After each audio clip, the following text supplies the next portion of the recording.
Fala, meus queridos alunos, beleza? Deixa eu conferir o microfone aqui. Tá tudo ok. Olha só, hoje na nossa aula a gente só vai fazer uma atividadezinha bem pequena, tá? Ai, eu tô meio cansado também, tá ok? E depois, amanhã a gente vai dar continuidade àquela aula de pronome. Se der pra ter online, né, pelo Google Meet a gente faz. Se não, eu faço um vídeo aqui para vocês, tá bom? Explicando sobre tudo isso. Vamos ver aqui essa atividade, tá bom? É somente 5 questões, mas o texto é bem longo, tá bom? Eu acho que eu já passei para vocês um filme disso aqui, tá bom? E eu vou até ver se esse filme aqui tem tem no YouTube, se tem ele completo. É o filme que se chama Viagem ao Centro da Terra. Aqui, ó. Acho que já passei, né? Se eu não passei, vocês assistam aí. Pesquisei pela Netflix, quem tem Netflix, né? Pelo YouTube. Baixa aí da internet, quem puder, né? Mas é o seguinte. A gente está falando de narrativas de aventura, né? Textos de narrativas de aventura. E essa história aqui, Viagem ao Centro da Terra, é uma história bem antiga desse carinha bem aqui. Esse carinha aí, ó. Júlio Verne, né? É um grande escritor, né, francês aí, ó. Vou até ler aqui para vocês. Júlio Verne foi um escritor francês do século XIX. Nasceu no dia 8 de fevereiro de 1828, em Nantes, França, na proximidade do Porto, o que provavelmente despertou seu interesse por viagens e por aventuras. No livro Viagem ao Centro da Terra, aplicou conhecimentos de geologia, de mineralogia e de paleontologia. Sério, olha só, que tudo isso aí tem esse conhecimento científico. Em seus livros, Júlio Verne previu inventos que se tornariam realidade, como a televisão, o helicóptero, o cinema falado e muitos outros. Júlio Verne faleceu no dia 24 de março de 1905. Olha só que doido. E para vocês verem como é importante a questão da leitura. Vou deixar a carinha dele aqui.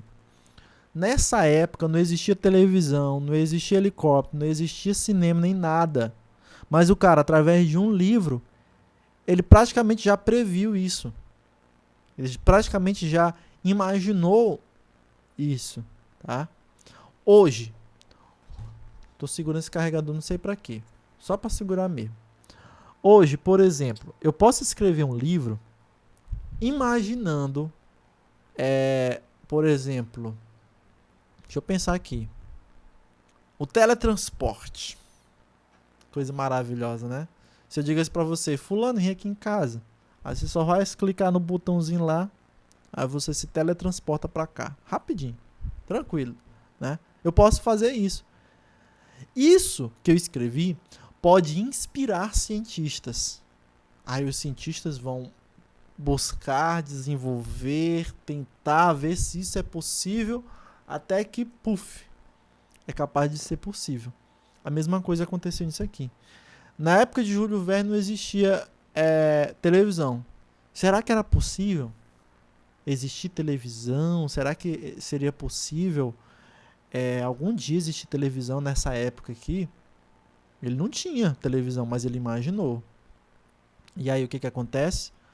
Através desses pensamentos, desses escritores, é que os cientistas vão estudando meios de talvez conseguir realizar esse tipo aqui de transmissão, esse tipo de aparelho, né? E hoje é tão comum no nosso dia a dia, é um aparelho essencial dentro de uma casa, né? Televisão.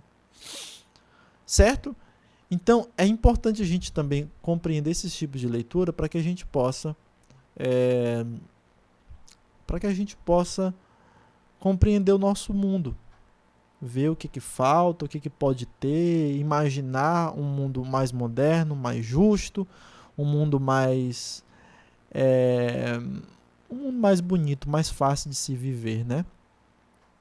Hoje a gente reclama muito, já tô falando demais, né? Hoje a gente reclama muito das coisas, mas, cara, hoje a gente tá num mundo muito fácil, tá? Muito fácil. Olha só o que a gente está tendo aqui, né? Tendo aula pela internet. Será que Júlio Verne ou outro já imaginou uma coisa dessa? Não sei. Vamos ler aqui esse pedaço desse trecho do livro, tá? Viagem ao Centro da Terra. E como eu já falei, também tem um filme bem atual, inspirado nesse livro de Júlio Verne, tá? E que vocês podem assistir depois, se vocês não tiverem já assistido, mas eu acho que já passei para vocês, que eu sempre passo para meus alunos. Vamos lá.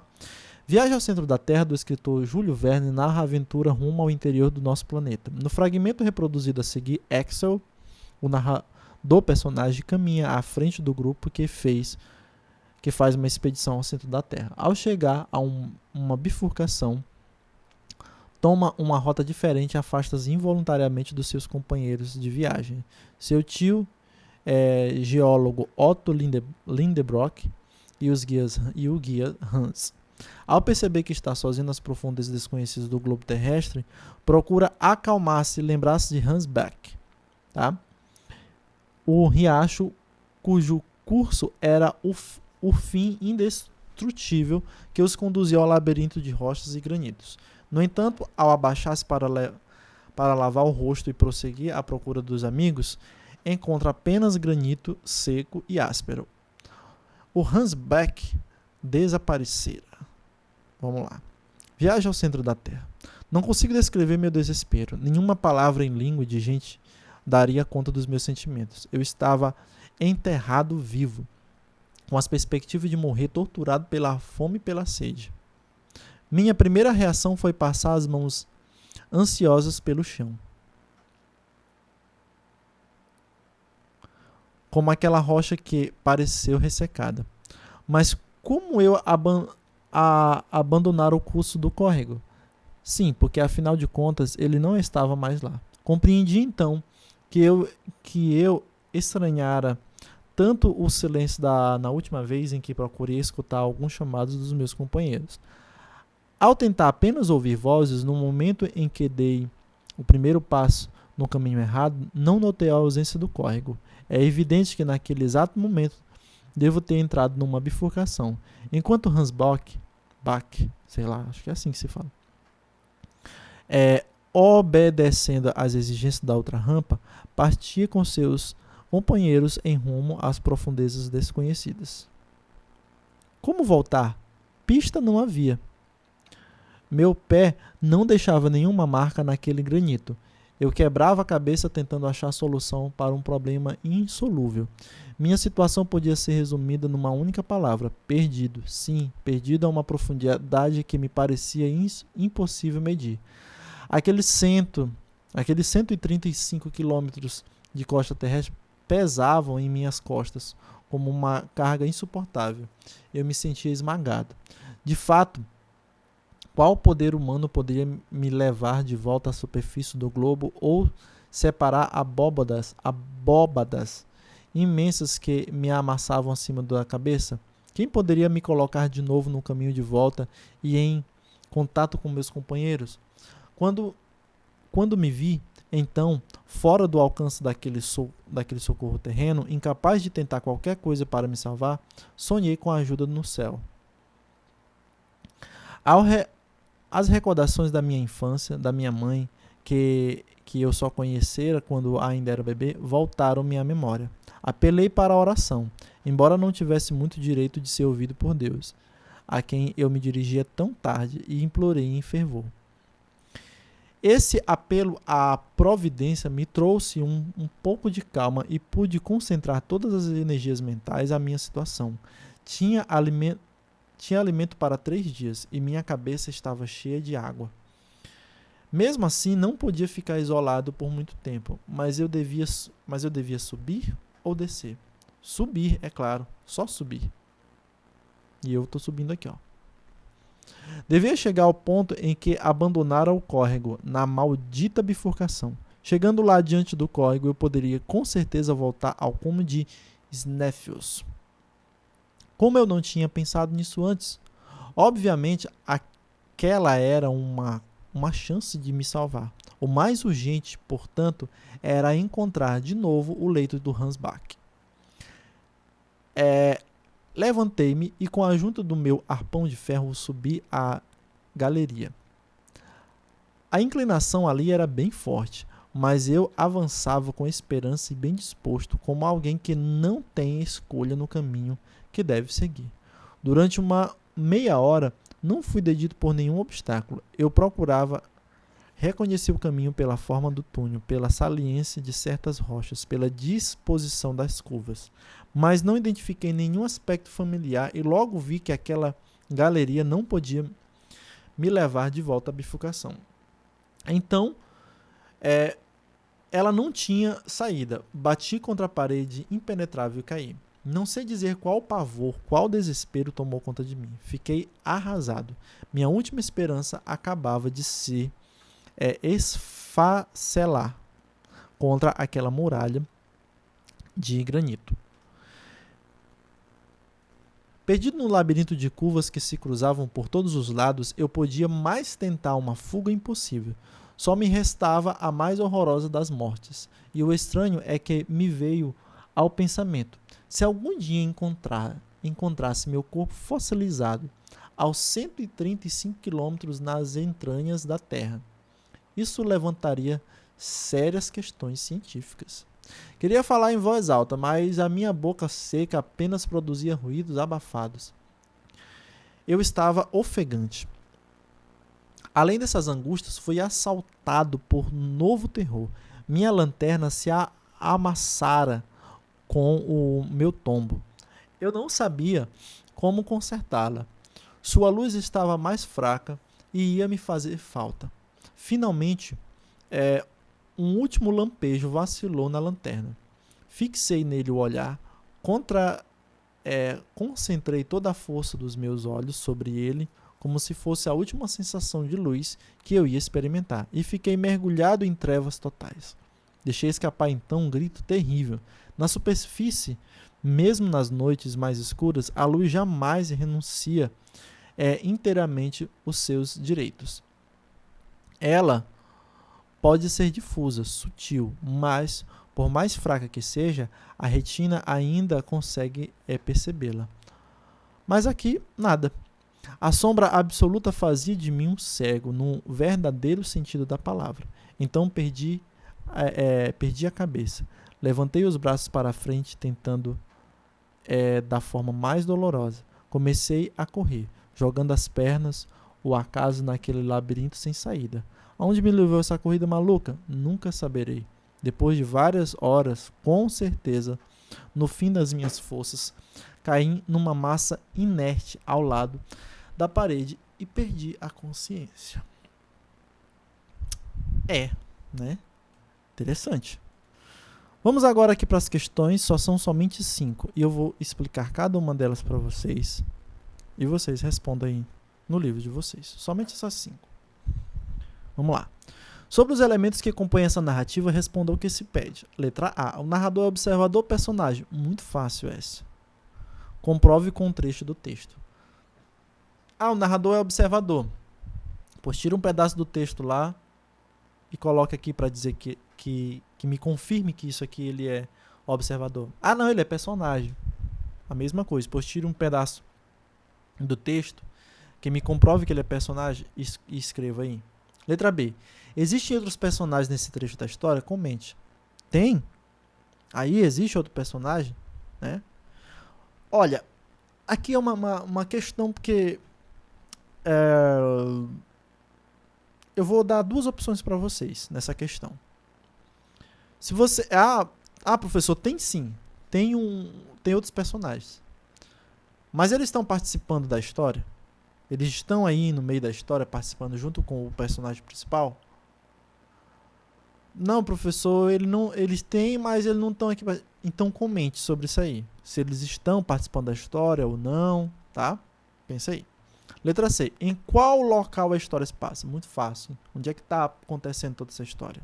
Tá bom? Segunda questão. No início desse trecho, Axel afirma estar desesperado. Explique o que ocasionou esse sentimento. Também muito fácil. Ele está desesperado por quê? O que foi que fez ele entrar no desespero? Procure lá no texto. Terceira. Qual é o clímax da narrativa? Ou seja, um momento de maior tensão. Qual é o momento ali que você vê e diz assim, meu Deus, acabou tudo. E agora? Jesus. Procura lá qual é esse trecho, tá bom?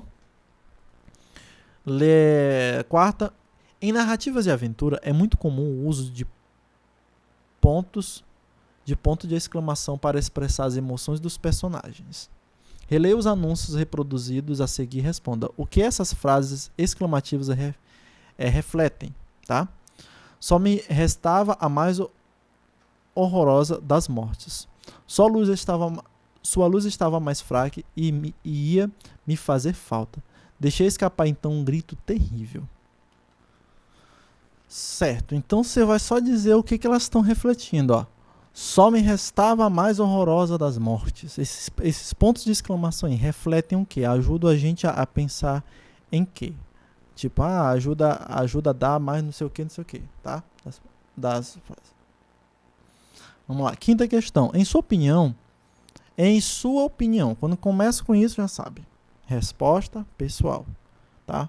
Cuidado com as respostas pessoais, tá? Geralmente as pessoas que pensam assim, se é resposta pessoal eu posso botar o que eu quiser. Não é o que você quiser, tá? É o melhor entendimento, tudo mais. Mas eu só consegui entender isso. Mas se for um entendimento nada a ver, sinceramente, cuidado. Em sua opinião, Exo conseguiu se salvar? Salvar-se? Discuta sobre isso com os colegas e o professor. Bora discutir nós dois aqui. Pois é. Pois responda aí. Pronto, já discutimos. Brincadeiras à parte. É isso aí, viu, gente? Então, para nós, hoje é somente isso aqui. Na aula de amanhã, a gente vai dar continuidade àqueles pronomes, né? Nós falamos sobre pronomes pessoais de tratamento. A gente falou sobre os pronomes demonstrativos também, não foi isso? Opa, mexi aqui na coisa. A gente falou sobre os pronomes demonstrativos, tá? Eu até pulei aqui uns pronomes, ó. Eu pulei aqui o pronome possessivo, mas eles são tranquilos também, tá? Pulei os pronomes possessivos, a gente falou sobre os pronomes demonstrativos. Amanhã nós vamos falar sobre os pronomes possessivos, justamente isso que a gente pulou. E os pronomes indefinidos, somente sobre esse vai ser a aula de amanhã. Na outra aula nós vamos falar sobre o adjunto adnominal, beleza? Olha, tem aqui o filme de Jumanji, ó. Legal. Já assistiram Jumanji? Assistam, Jumanji, é muito legal esse filme aqui. Nossa, muito bacana. Passei para vocês? Não, eu passei foi para os alunos do 8º ano, quando eles eram do 7º ano. Eu sei que nessa hora vocês estão me adorando, dizendo assim, professor, você é terrível, você nunca mais passou filme pra nós. Eu sei que vocês sempre falam isso. Você sempre diz, você nunca mais passou filme pra nós, você nunca mais passou... pra minha cara, gente, tá em pandemia, como é que eu passava filme pra vocês? Assistam Jumanji, é legal, tá? Só pra completar aí o assunto. É isso aí, viu, gente? Cheiro pra vocês e até amanhã. Tchau. Amanhã eu falo pra vocês se a aula vai ser pelo Google Meet ou... Se eu não avisar é porque vai ser online, vai ser gravado, tá? Já tô com o celular novo, agora eu posso gravar. Tchau pra vocês e até mais.